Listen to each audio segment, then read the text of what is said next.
അസ്സലാമു അലൈക്കും വറഹ്മത്തുള്ളാഹി തആല വബറകാതുഹു. മൊഹ്സിനയുടെ പ്രിയപ്പെട്ട സിനാന് ഇപ്പോഴും അഴിക്കുള്ളിൽ തന്നെയാണ്. അവനൊന്നും ഉറപ്പാക്കി ഇല്ല, എനിക്കിവിടെ നിന്ന് മോചനം കിട്ടുകയാണെങ്കിലും ഒരിക്കലും എൻ്റെ പ്രിയപ്പെട്ടവളെ എനിക്ക് കാണാൻ കഴിയില്ല. റബ്ബേ, അങ്ങനെയൊരു ജീവിതം ഞാൻ ആഗ്രഹിക്കുന്നില്ല ഈ ദുനിയാവിൽ. റഹ്മാനെ, എൻ്റെ മൊഹ്സി ഇല്ലാതെ എനിക്ക് ജീവിക്കാൻ കഴിയില്ലല്ല. അതുകൊണ്ട് എന്നെ അങ്ങ് കൊണ്ടുപോയിക്കൂടെ നിനക്ക്? അല്ലാ, ഈ ദുനിയാവ് ഒട്ടും സുന്ദരമല്ല. അവളില്ലാതെ എനിക്ക് കഴിയില്ലല്ല. അവളുടെ ആ ഒരു ശബ്ദം കേൾക്കാതെ, അവളുടെ ആ മുഖം കാണാതെ എനിക്ക് കഴിയില്ലല്ല. അതില്ലാതെ എന്ത് സുന്ദരമാണ് ഈ ദുനിയാവ്. അതിനേക്കാളും നല്ലത്, എത്രയോ നല്ലത് എനിക്ക് ഖബറാണ്. ഇരുട്ടറയുള്ള ആ ഖബർ എന്നെ അതിലേക്ക് നീ കൊണ്ടുപോയിക്കോ അല്ലാ. അവൻ കരഞ്ഞുകൊണ്ട് അള്ളാഹുവിനോട് ദുആ ചെയ്യുകയാണ്. ദുനിയാവിൽ അവളില്ലാത്തൊരു ജീവിതം അവൻ ആഗ്രഹിക്കുന്നേയില്ല. പടച്ച റബ്ബിനോട് അവൻ കിണഞ്ഞ് കേഴുകയാണ്. അല്ലാ, ദുനിയാവിൽ അവളില്ലാതെ എനിക്ക് ജീവിക്കാൻ കഴിയില്ല, അതുകൊണ്ട് എന്നെ കൊണ്ടുപോയിക്കോ അല്ലാ. അതാണ് അവൻ പ്രാർത്ഥിക്കുന്നത്.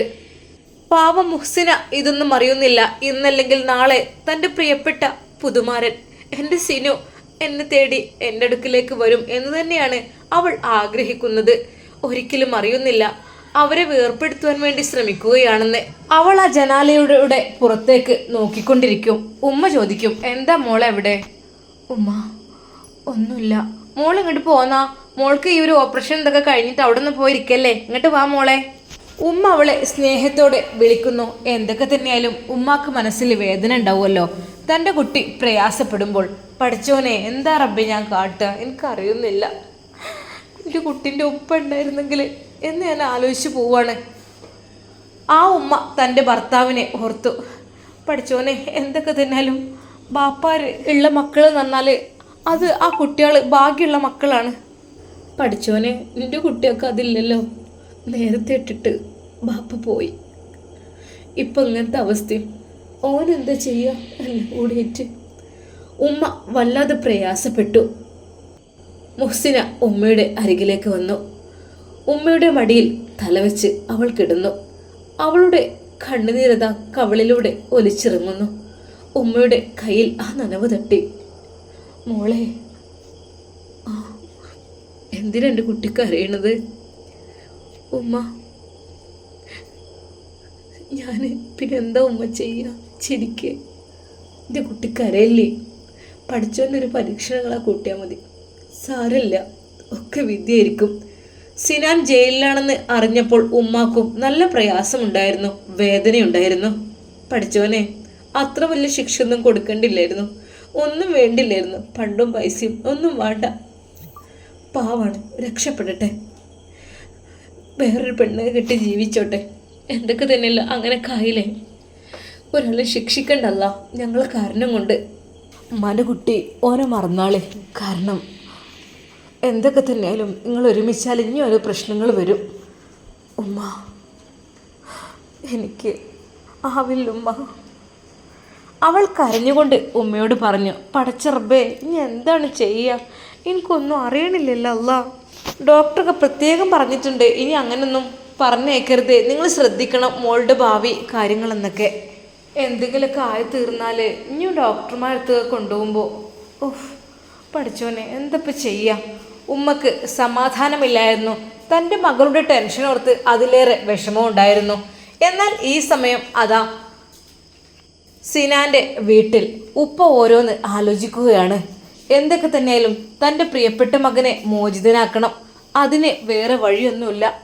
അവരാവശ്യപ്പെട്ട ആ ഒരു 78 ലക്ഷം രൂപ ഉണ്ടാക്കുക എന്നതാണ്. എന്തായാലും വേണ്ടില്ല, പറമ്പിൻ്റെ ഒരു ഭാഗം അങ്ങോട്ട് കൊടുക്കണം. എന്തായാലും അത്യാവശ്യം കുഴപ്പമില്ലാത്ത രീതിയിലുണ്ടല്ലോ, അതൊക്കെ ഉണ്ടാക്കി ഇട്ടിട്ടുണ്ടല്ലോ. എന്തായാലും വേണ്ടില്ല, എൻ്റെ സിനുവിനെ മോചിപ്പിക്കണം. അല്ലാതെ എൻ്റെ കുട്ടി, റബ്ബേ, ഞാൻ എന്തിനു വേണ്ടി എന്തൊക്കെ കഷ്ടപ്പെട്ടുണ്ടാക്കിയത്?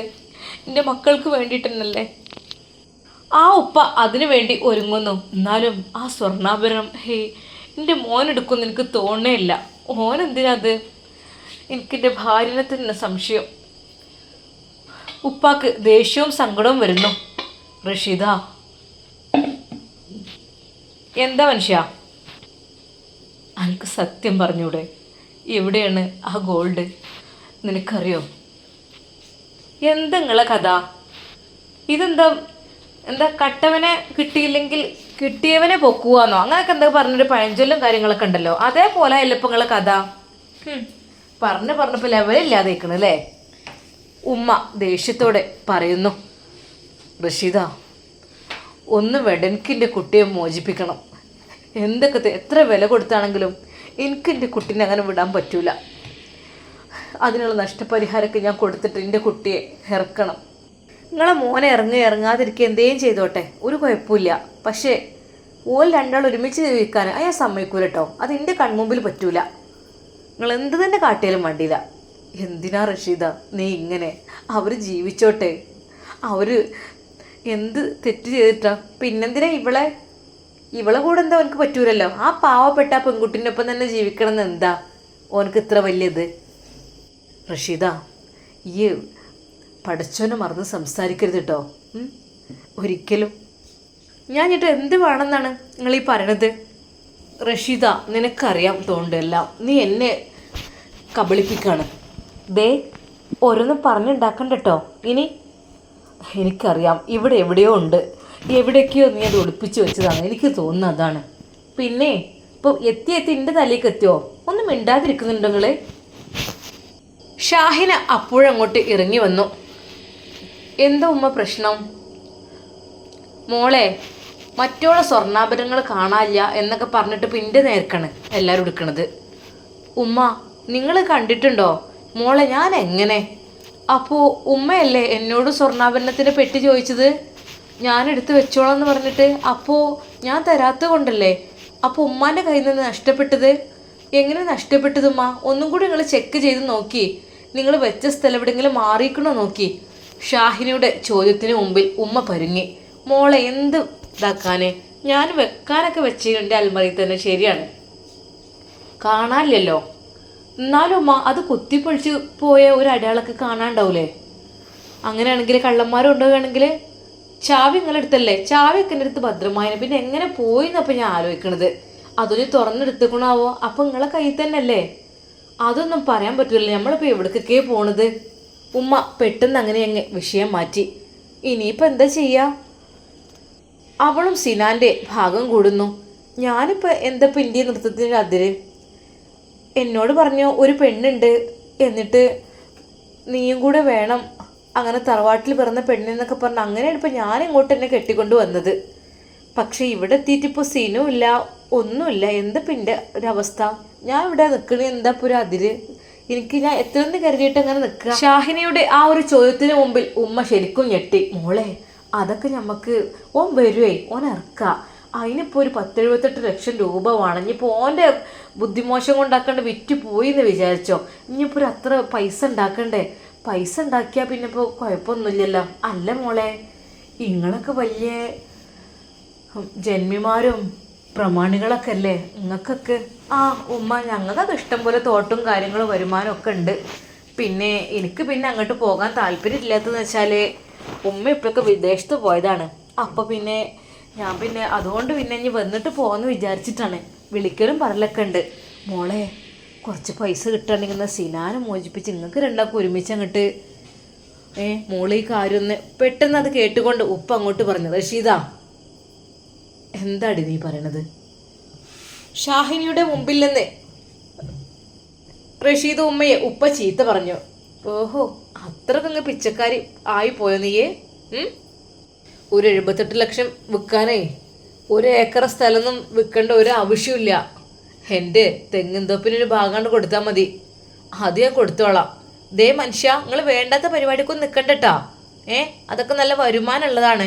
അതിനെന്താ, അതൊക്കെ ഞാൻ നയിച്ചുണ്ടാക്കിയതല്ലേ. ആ, നിങ്ങൾ നയിച്ചുണ്ടാക്കിയാലും എന്തൊക്കെ തന്നെയാലും അതെ എൻ്റെ പേരിലാണ്. അതൊന്നും തൊടാൻ പറ്റില്ല. ഞാൻ കേസ് ഞാൻ കൊടുക്കും നിങ്ങളെ പേരിൽ. ഭർത്താവിനോട് അത് പറഞ്ഞപ്പോൾ അദ്ദേഹത്തിന് ഒരു നിമിഷം മുണ്ടാൻ തന്നെ തോന്നിയില്ല. ദേ, പിന്നെ സൂക്ഷിച്ച് സംസാരിക്കണം. നിൻ്റെ പേരിലാണ് എൻ്റെ പേരിലാണെന്നല്ല, ഞാനാണത് അധ്വാനിച്ച് ഉണ്ടാക്കിയത്. നീ ഇത് ഞാൻ വരുമ്പോഴേക്കും ഇങ്ങനെ ഓരോന്നോരോന്ന് എൻ്റെ പേരിലാക്കണ ആരറിഞ്ഞേ?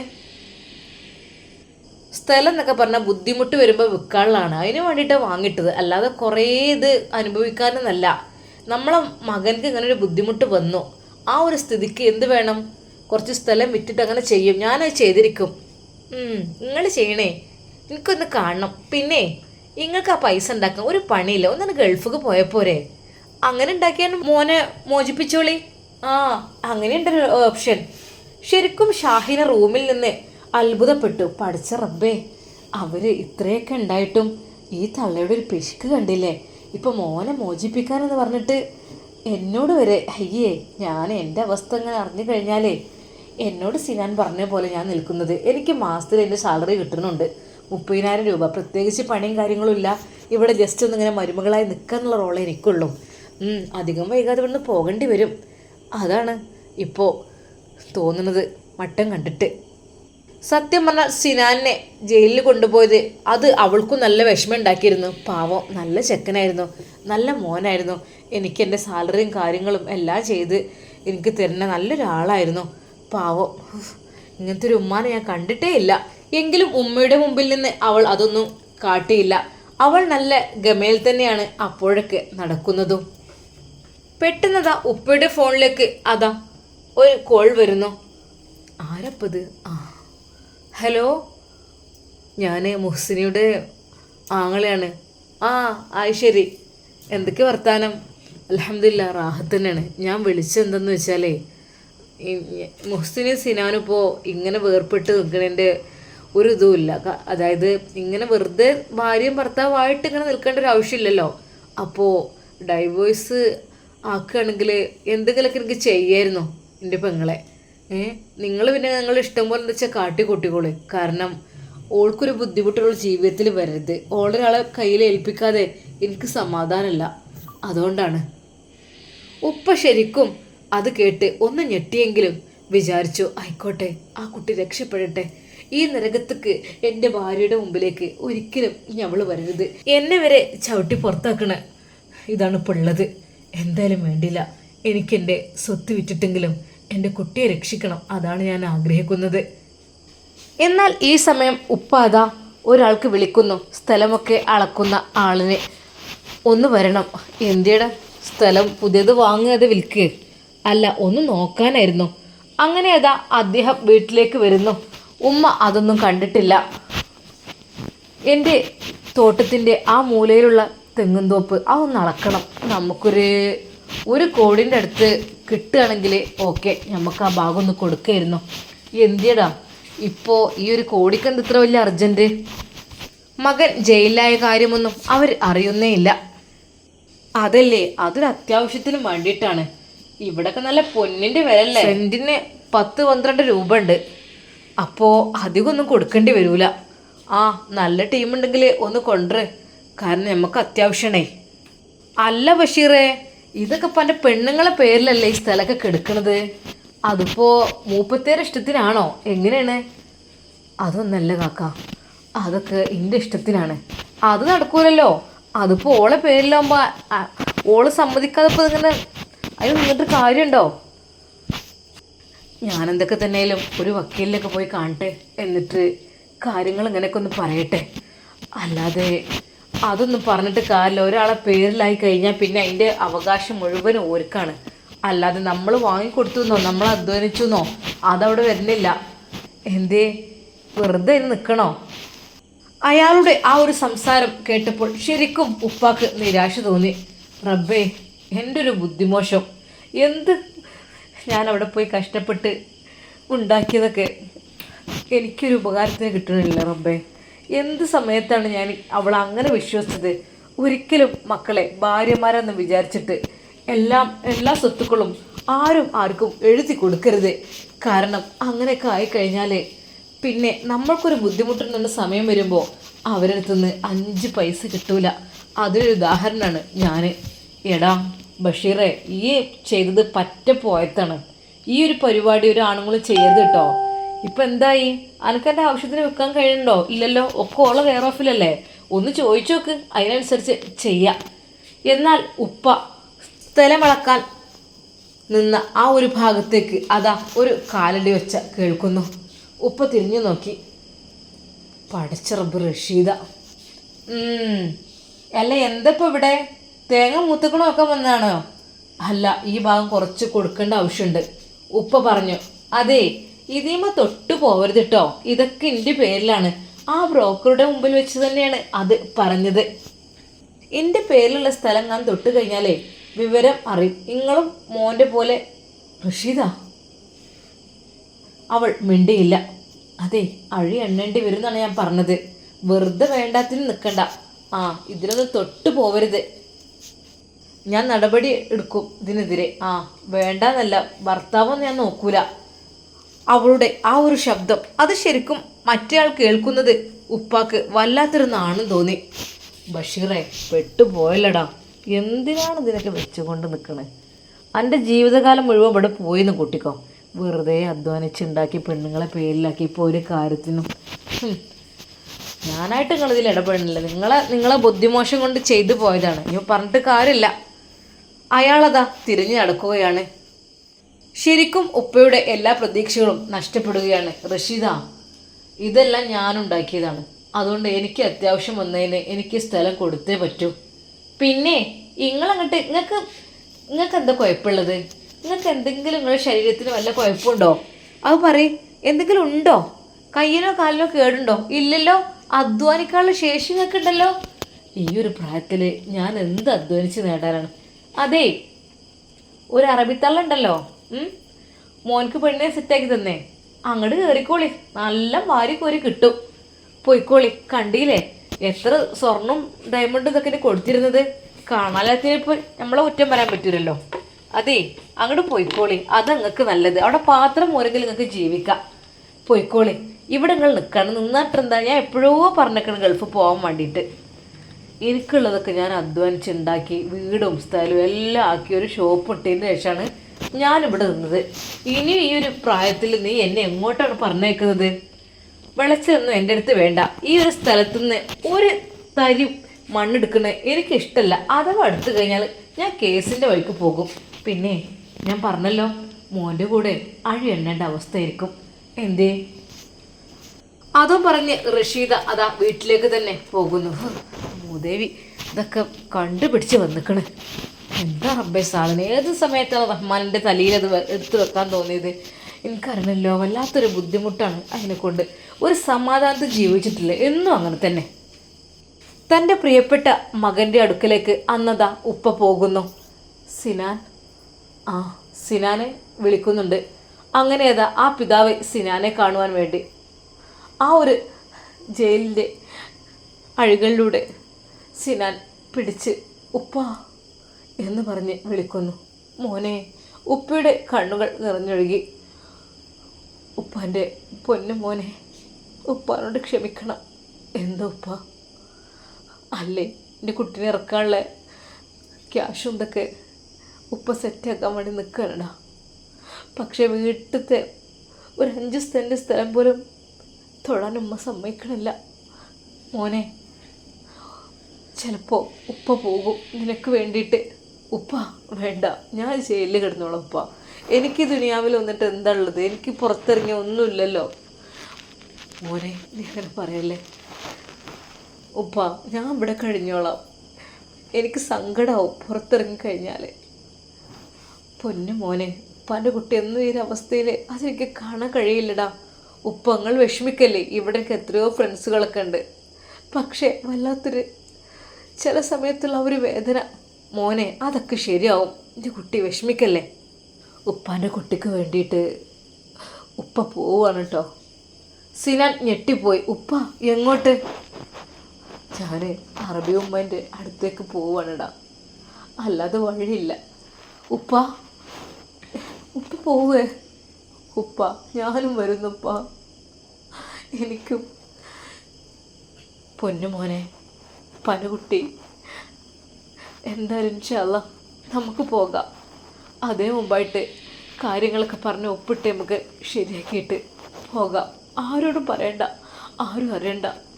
എന്തേ ഉപ്പാൻ്റെ കൂടെ ഞാനുണ്ട്.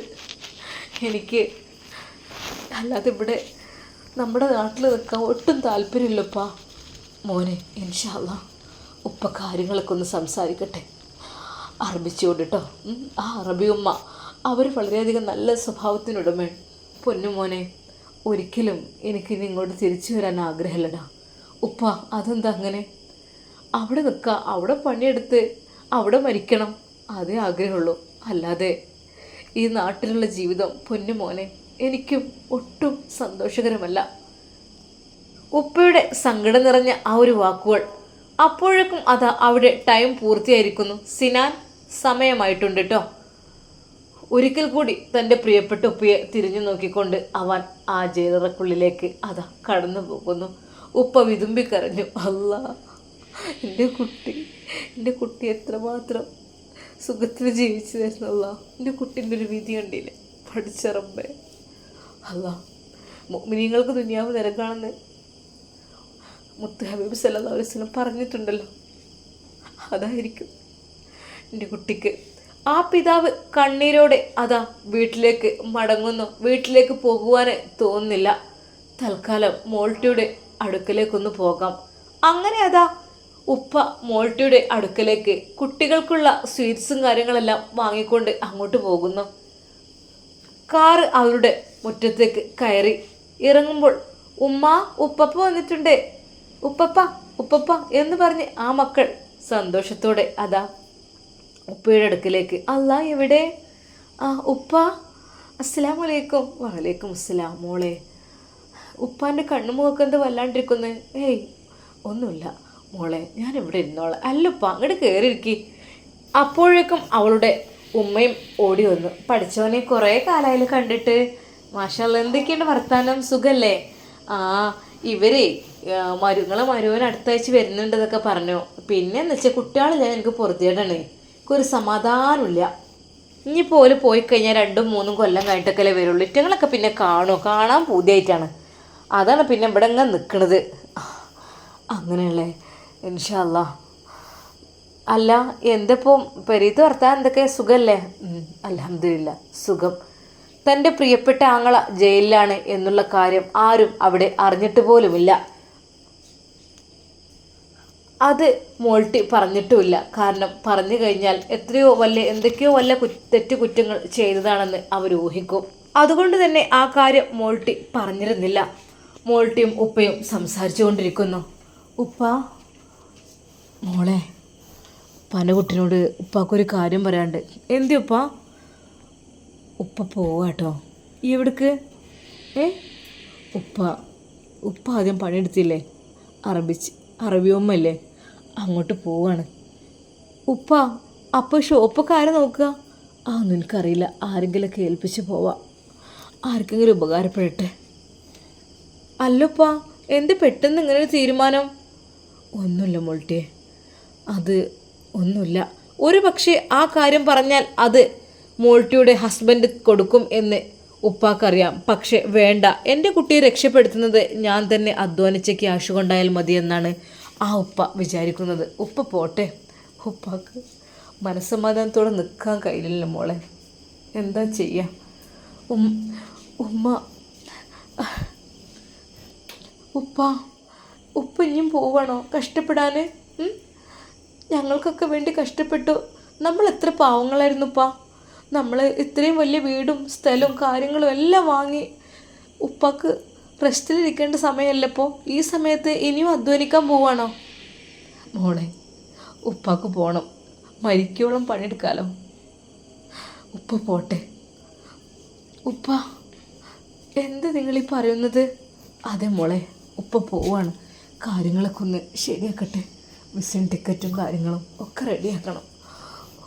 പല കുട്ടി ദുആ ചെയ്യണട്ടാ, ഇൻഷാ അല്ലാ. ഉപ്പാക്ക് കൊണ്ടുവന്ന് കൊടുത്ത ആ ഒരു ചായ, മോളെ ഒരു 1/2 ഗ്ലാസ് മതി, ഇത്രയൊന്നും വേണ്ട, ഉപ്പ കുടിച്ചോളേ, ഉപ്പാക്കൊന്ന് എത്ര ടെൻഷനെ? ഒന്നുമില്ല മോളെ.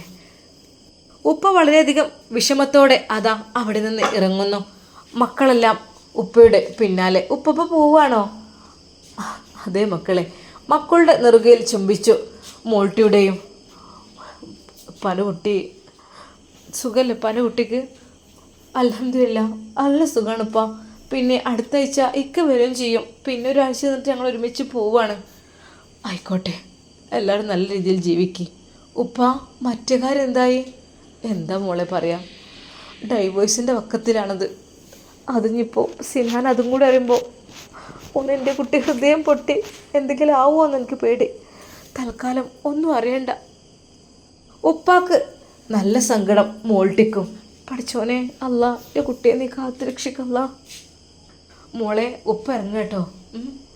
അപ്പം പറഞ്ഞ പോലെയൊക്കെ ഇനിയൊരു പക്ഷേ ഉപ്പ അതെന്താ ഇങ്ങനൊരു പോക്ക്? ഒന്നുമില്ല, ഒന്ന് റെഡിയാക്കൊക്കെ വേണ്ടേ?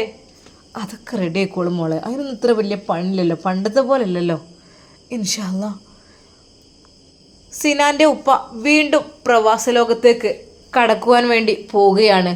അത് റഷീദ് ഉമ്മയുടെ നിർബന്ധപ്രകാരം മാത്രം കൊണ്ടല്ല.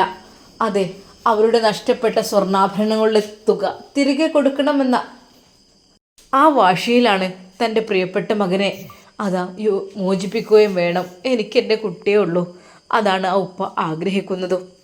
ഇതറിയുമ്പോൾ ഒരു പക്ഷേ റഷീദ് ഉമ്മാക്ക് സന്തോഷമാകും. കാരണം ഇനിയിപ്പോൾ മാസത്തിൽ എത്ര ക്യാഷ് വരും, ആ ഒരു ക്യാഷ് കൊണ്ടൊക്കെ എനിക്ക് ഇഷ്ടം പോലെ ജീവിക്കാലോ. അതായിരിക്കും അവളുടെ ലക്ഷ്യം. സിനാൻ്റെ ഉപ്പ നേരെ വീട്ടിലേക്ക് മൂഖമായ മനസ്സോടെ. ഇൻഷാ അല്ലാ, നമുക്കിതിൻ്റെ ബാക്കി ഭാഗം നാളെ കാണാം. അതുവരേക്കും എല്ലാവർക്കും അസ്സലാമു അലൈക്കും വറഹ്മത്തുള്ളാഹി തആല വബറകാതുഹു.